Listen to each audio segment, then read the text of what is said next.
karena bagi saya, apalagi saya tidak beasiswa, ya kan, itu biaya konsekuensinya ketika saya lambat satu semester saja saya harus membayar 6 juta, ya kan. Itu makanya saya betul-betul punya target ini, bagaimanapun saya harus selesai gitu, harus selesai. Nah, pada waktu itu juga agak sedikit ada kendala ya, ketika semangat itu sudah menggebu-gebu, skrip disertasi itu sudah hampir selesai, tiba-tiba baru dapat informasi ya bahwa persyaratan untuk ujian terbuka itu minimal, salah satu syaratnya adalah harus terbit jurnal Sinta 2 gitu kan. Sementara saya selama ini tidak fokus nulis jurnal itu gitu kan, saya hanya fokus nulis disertasi. Ketika sudah selesai pun, ketika jurnal itu belum terbit ya itu tidak bisa disidangkan itu. Makanya kemudian saya agak down ketika itu ya. Wah, percuma saya selesaikan ini kalau jurnal Sinta 2 belum terbit. Tapi alhamdulillah di tengah keterputusasaan itu kemudian saya tanyakan gitu. Saya tanyakan, bisa nggak itu dijadikan jurnal Sinta 2 dijadikan syarat untuk ambil ijazah, bukan untuk sebagai syarat untuk sidang gitu. Ternyata seminggu sebelum itu sebenarnya sudah ada surat edaran dari kampus gitu bahwa jurnal Sinta 2 itu dijadikan syarat sebagai untuk ambil ijazah, bukan untuk sidang. Udah akhirnya itu sudah mau tutup itu pendaftaran ujian sidang tertutup dan terbuka ya, udah mau tutup. Akhirnya mungkin 1 minggu atau 2 minggu lagi gitu. Akhirnya saya kejar lagi, coba selesaikan. Ketika sudah mepet, alhamdulillah ada pemberitahuan pengunduran gitu kan. Pengunduran waktu pendaftaran. Mungkin seminggu atau 2 minggu gitu. Mungkin untuk wisuda pesertanya masih membutuhkan yang lain kuota, gitu kan. Akhirnya diundur. Ya udah, alhamdulillah dapat kesempatan itu, saya selesaikan ujian tertutup itu Januari awal kalau nggak salah ya. Kemudian ujian terbuka di Februari pertengahan atau akhir. Jadi ininya memang ngebut betul gitu kan. Biasanya antara tertutup dan terbuka itu kan memakan waktu beberapa bulan jedanya untuk merevisi dan segala macam. Alhamdulillah saya begitu mendapatkan masukan dari penguji promotor itu langsung saya selesaikan pada hari itu juga. Mungkin seminggu itu saya selesaikan. Akhirnya ya alhamdulillah selesai gitu. Jadi jedanya 1 minggu atau 2 minggu antara ujian tertutup dan ngebut ya Pak ya? Iya, ngebut. Burn out nih alhamdulillah ya. Nah, itu juga fisik juga diporsir betul gitu ya. Alhamdulillah tidak sampai sakit gitu. Alhamdulillah. Gitu.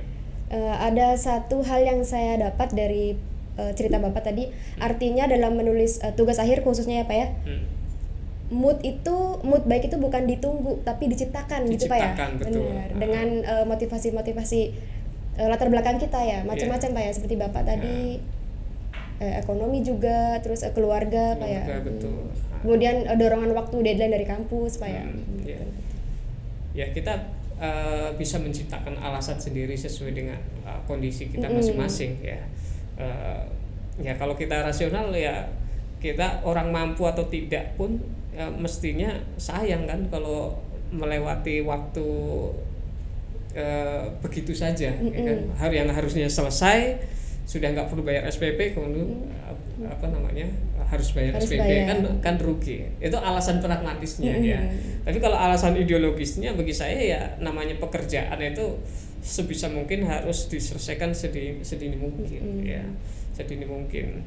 Karena bagaimana kita bisa melangkah untuk mengerjakan target-target yang lain kalau kemudian target yang harusnya segera diselesaikan itu nggak selesai. Gitu. Itu jadi kita akan terdorong untuk menyelesaikan tugas-tugas yang kita prioritaskan memang harus selesai gitu. Jadi itu alasan ideologisnya ya. Gitu. Saya dengar cerita Pak Mastur ini ikut ngos-ngosan Pak ya. Rasanya kayak jenjangnya itu diselesaikan dengan langsung tanpa jeda gitu. Masya Allah. Ya itu memang karakter saya mungkin ya, karakter, dan seharusnya ya memang bisa diikuti oleh siapapun sebenarnya, bisa diurus siapapun. Artinya saya sejak S1, S2 ya mengerjakan disertasi itu ya nggak fokus gitu. Walaupun saya sambil bekerja segala macam, tetapi pikiran saya untuk disertasi, untuk tesis, skripsi itu juga fokus gitu. Jadi sebenarnya kita bisa memfokuskan pada pekerjaan, tidak hanya satu pekerjaan dalam satu waktu Pak ya. Kita dalam satu waktu kita bisa fokus pada beberapa pekerjaan, tapi kan kadang-kadang kita suka membatasi diri gitu kan. Benar. Wah, saya nggak bisa fokusnya yang ini dulu, padahal kita bisa mengerjakan beberapa pekerjaan dalam satu waktu. Tinggal kita bisa memanage waktunya saja. Itu yang gitu. sulit Pak. Ya, masalah kerjaan jam berapa gitu kan, masalah disertasi itu juga menurut saya nggak nyusun disertasi itu kan berjam-jam. Saya duduk dari habis Isya sampai jam 12 malam, jam 2 malam gitu kan. Tetapi dalam jenjang waktu yang demikian panjang itu, mungkin hanya beberapa menit saya menghasilkan suasana yang mood itu, atau waktu-waktu yang berkualitas, pikiran yang berkualitas itu hanya beberapa menit saja gitu. Tidak seluruhnya. Selebihnya untuk memikirkan bahan ya Pak? Iya, memikirkan bahan. Kadang-kadang pikiran lelah, fisik lelah, ngelihat video dulu gitu kan, atau ngelihat WhatsApp dulu dan sebagainya. Ya, yang boleh itu kita lakukan, tapi jangan sampai terbawa lupa waktu. Suasana. Iya. Sampai lupa waktu. Kadang-kadang kita kalau ini kan udah buka video, buka WhatsApp segala macam, udah kelabasan berlama-lama. Keasikan gitu. Pak. Keasikan sehingga lupa dengan tugasnya. Jadi kita ya sebagai refreshing saja. Nanti setelah otak agak sedikit refresh ya kembali lagi pekerjaan itu harus diselesaikan gitu. Artinya cara Pak Master untuk merefresh otak itu hanya dengan tadi melihat WhatsApp atau video, atau ada hal lain Pak? Ya tergantung. Kalau yang capek pikiran gitu kan, capek pikiran ya kita bisa buka yang ringan-ringan lain, media sosial apa segala macam gitu. Tapi kalau yang capek fisik ya kita bisa main dengan anak-anak dulu atau tiduran beberapa menit gitu kan. Setelah itu lanjut lagi. Di samping itu juga kopi itu juga cukup membantu. Gitu kan. Itu amunisi wajib ya Pak ya? Wajib itu ya. Walaupun dulunya saya tidak terlalu suka minum kopi ya, tapi karena kebutuhan dan kebutuhan itu baru tahu ketika nulis ngantuk kemudian disediain kopi kok seger lumayan efektif ya untuk memelekkan mata ya. Alhamdulillah jadi keterusan sampai sekarang juga kalau menghadapi laptop hampir selalu ditemani dengan kopi gitu. Masya Allah. Boleh Pak, terakhir nih Pak ya, closing statement sekaligus pesan untuk kami para mahasiswa dan juga pelajar di Indonesia supaya kita nih semangat gitu Pak menyelesaikan pendidikan kami. Iya. Pertama yang harus kita jadikan orientasi bahwa pendidikan itu bukan soal kita mau jadi apa atau jadi apa ke depannya ya. Pendidikan adalah kebutuhan primer yang melekat pada diri setiap manusia, apalagi umat Islam ya. Betul. Umat Islam itu menuntut ilmu itu adalah wajib ya, terutama ilmu agama ya kan. Itu ini yang harus senantiasa terpatri dalam hati sanubari seorang muslim ya, sehingga kalau ini dia terpatri, dia tidak lagi memikirkan saya nggak kuliah, saya bisa jadi YouTuber misalnya, saya bisa cari duit tanpa harus kuliah ya. Itu paradigmanya terlalu materialistis ya. Kuliah itu bukan soal pekerjaan, tapi masalah pendewasaan pikiran, ya, kemampuan kita dalam melatih kemampuan bicara, kemampuan akademik, ya, menulis dan sebagainya. Banyak hal yang bisa kita dapatkan melalui perkuliahan. Ya, memang di luar sana banyak orang yang bisa sukses secara materi, popularitas dan sebagainya tanpa melalui perkuliahan. Kalau saya berprinsip, bayangkan kalau mereka juga melek dunia perkuliahan, dunia pendidikan, pasti akan banyak nilai-nilai positif yang bisa dia berikan kepada masyarakat. Gitu.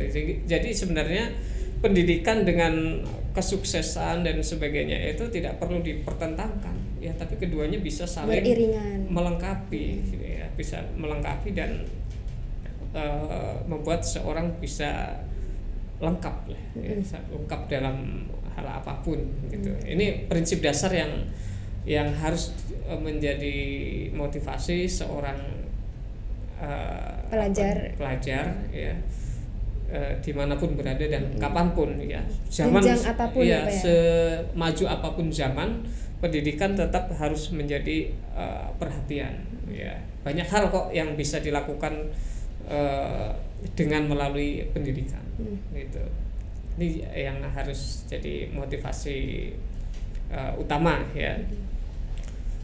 Kemudian yang kedua, ya, bicara masalah pendidikan, sebenarnya kita tidak bisa mengandalkan kualitas diri kita itu sebenarnya kepada lembaga pendidikan, ya, tapi juga sangat ditentukan oleh bagaimana kita mengupgrade diri kita, ya. Kita belajar di universitas terkenal hebat segala macam pun, kalau kemudian kita tidak punya motivasi, punya semangat untuk mengupgrade diri kita, meningkatkan kualitas keilmuan kita dan sebagainya, ya, itu nggak berarti apa-apa, ya, nggak ada bedanya dengan nggak sekolah bahkan, ya. Jadi apalagi perguruan tinggi, ya, belajar mandiri itu harus terus ditingkatkan, ya. Kemudian yang ketiga, motivasi belajar kita itu, ya harusnya diarahkan untuk dakwah, ya. Dakwah ini adalah kewajiban utama. Ini harusnya yang pertama tadi sebenarnya, tapi nggak apa-apa, ya. Urutan-urutan ini tidak mencerminkan bahwa yang pertama lebih utama, ya. Silakan semuanya utama, ya. Dakwah, ya. Dakwah itu kan membutuhkan ilmu, ya kan? Membutuhkan ilmu. Gelar akademik, ya, itu hanya sebagai salah satu tanda bahwa seorang pernah belajar, pernah menuntut ilmu, gitu. Kataan yang sama disampaikan oleh orang yang berbeda, dampaknya bisa berbeda. Benar sekali, ya, kan? Benar. Coba kalau kata-kata baik tapi disampaikan oleh orang yang berintegritas, baik dari sisi keilmuannya, dari sisi kepribadiannya dan sebagainya, itu pasti pengaruhnya akan lebih luas, lebih besar. Coba kita dengar serama perkataan seorang pimpinan politik misalnya, atau seorang ustadz yang terkenal. Ya, mungkin perkataannya tidak jauh berbeda dengan yang dikatakan oleh ustadz di kampung misalnya, kan, atau orang-orang yang pelajar, gitu. Tetapi omongan mereka dijadikan rujukan, ya, misalnya antara doktor bukan doktor segala macam, itu kadang-kadang jadi pertimbangan di dunia akademik, gitu kan. Itu jadi kita harus memahami kondisi sosiologis semacam ini, ya. Jadi gelar akademik, ilmu pengetahuan itu bukan soal gengsi-gengsian, tapi bagaimana supaya kebenaran itu bisa diterima oleh masyarakat yang lebih luas, ya, masyarakat akademik dan sebagainya, gitu. Ini menurut saya yang penting untuk menjadi motivasi kita dalam belajar, menuntut ilmu dan sebagainya, ya. Sekali lagi, jangan sampai kepikiran kita mau jadi apa. Ya, boleh kita punya cita-cita ke sana, ya, mau jadi dosen, jadi arsitek, menjadi apapun, ya, pendidikan disesuaikan dengan apa yang itu nggak masalah, tetapi fungsi dakwah tadi tidak boleh hilang, ya, ketika kita menjalani proses tersebut. Kemudian motivasi kita untuk menuntut ilmu, ya, itu juga jangan sampai hilang, sehingga seluruh perjalanan kita dalam menuntut ilmu, baik ilmu agama maupun ilmu umum, semuanya bernilai ibadah di sisi Allah Subhanahu wa Masya Allah. Gitu. Cukup Pak. Cukup. Pesan-pesannya banyak sekali tadi ada Ya. 3 poin Pak ya. 3 Ya. poin. Yang urutannya tadi karena Pak Masuri tidak memberikan urutan, saya boleh acak Pak ya. Yang pertama orientasi dakwah, kemudian orientasi dakwah, orientasi sosial, dan yang apa Pak yang pertama tadi Pak? Ya, kewajiban menuntut ilmu sebagai seorang muslim ya Pak ya. Khususnya ilmu syar'i dan ilmu-ilmu pendamping lainnya. Baik. Betul. Oh ya Pak, tadi saya tertarik ke cerita Bapak tentang sempat berhenti mengajar demi melanjutkan pendidikan. Betul. Berjualan Pak ya, tanpa basic jualan, tanpa pengalaman sebelumnya itu gimana Pak? Boleh diceritain? Ya. Jadi walaupun tidak punya basic jualan, tapi sebenarnya punya keinginan. Gitu ya. Keinginan itu timbul ketika ya berencana untuk melanjutkan kuliah, yang mau tidak mau pasti meninggalkan dunia kerja, ya kan? Itu setelah atau sebelum saya mengundurkan diri ya di tempat mengajar itu, saya mencari cara bagaimana supaya kebutuhan hidup keluarga saya itu bisa tercukupi. Itu juga harus juga dipikirkan. Kan tidak mungkin saya hanya memikirkan diri sendiri untuk kuliah dan sebagainya ya. Keluarga apalagi masih punya bayi ya, itu juga harus dipikirkan. Kebetulan karena istri juga punya pengalaman berjualan gitu kan, dan sebelumnya saya juga sempat tanya kepada ya senior yang pekerjaannya jualan di Jakarta ya, gimana supaya saya bisa jualan yang modalnya nggak terlalu besar dan sebagainya gitu kan. Ya, kemudian beliau mengusulkan, Ustadz Busro namanya ya, Ustadz Busro mengusulkan ya beli saja emping atau apa itu, kalau pendamping bakso itu apa namanya, keripik emping, bukan emping gitu. Apa ya Pak? Pangsit. Beliau mengusul pangsit aja, beli pangsit 1 bal, kemudian dibungkusin kecil-kecil, dititipin ke warung-warung gitu kan. Gitu. Nah itu saya tanya itu 1 atau 2 tahun sebelum saya sebelum saya di Bogor bahkan ya, karena waktu itu punya keinginan untuk itu ya kan. Akhirnya ketika saya mau berhenti dari mengajar di SIT itu, saya kepikiran dengan usul beliau itu ya, berjualan gitu. Tapi karena nggak punya pengalaman jualan, saya malu untuk menawarkan promosi, menawarkan barang dagangan saya ke warung-warung, kongsi nasi ya namanya itu ya.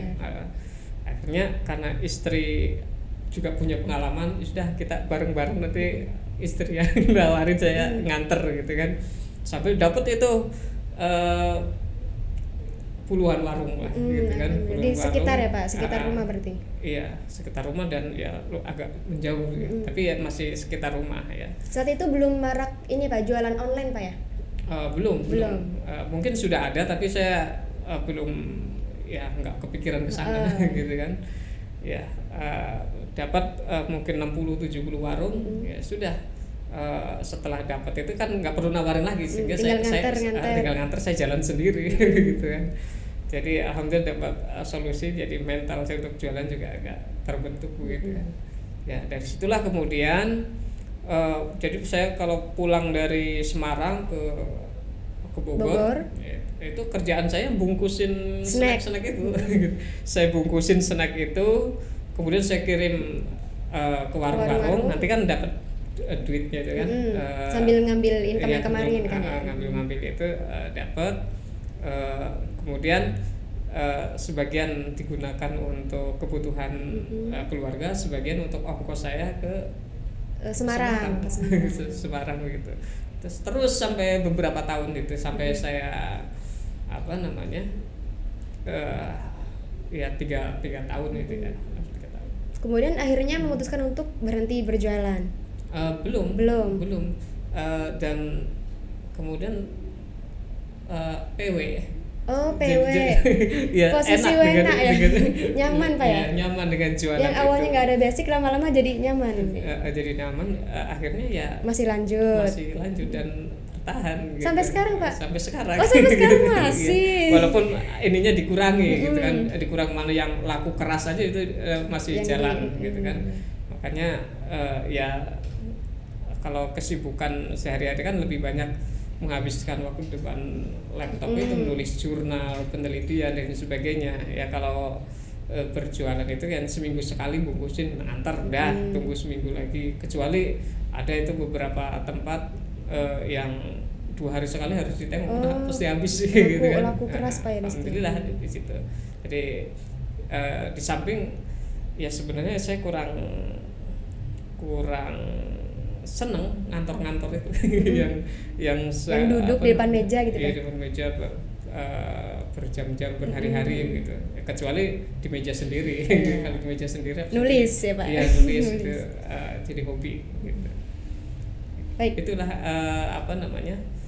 ya alhamdulillah dari jualan itu, kemudian dari istri yang punya basic jualan gitu, jadi sangat membantu saya ya untuk merubah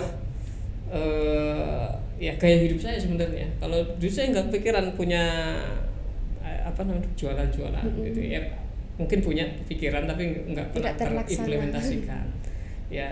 Atau dulu di Win Pekanbaru saya S1 di sana juga sempat begitu, cuman sistemnya jualan buku gitu kan. Dulu ada saudara yang kuliah di Win Malang, di sana mungkin punya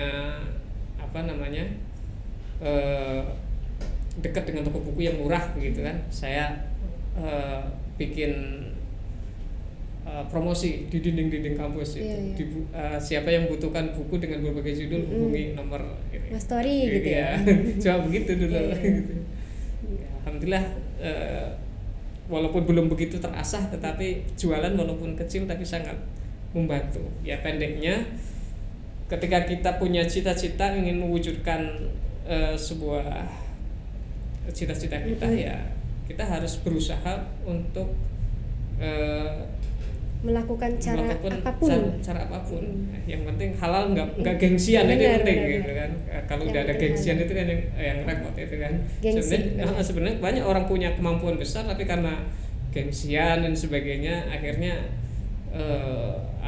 tidak mencoba. Bahkan dia gengsi untuk jualan tapi nggak gengsi minta. Itu yang repot. Iya benar.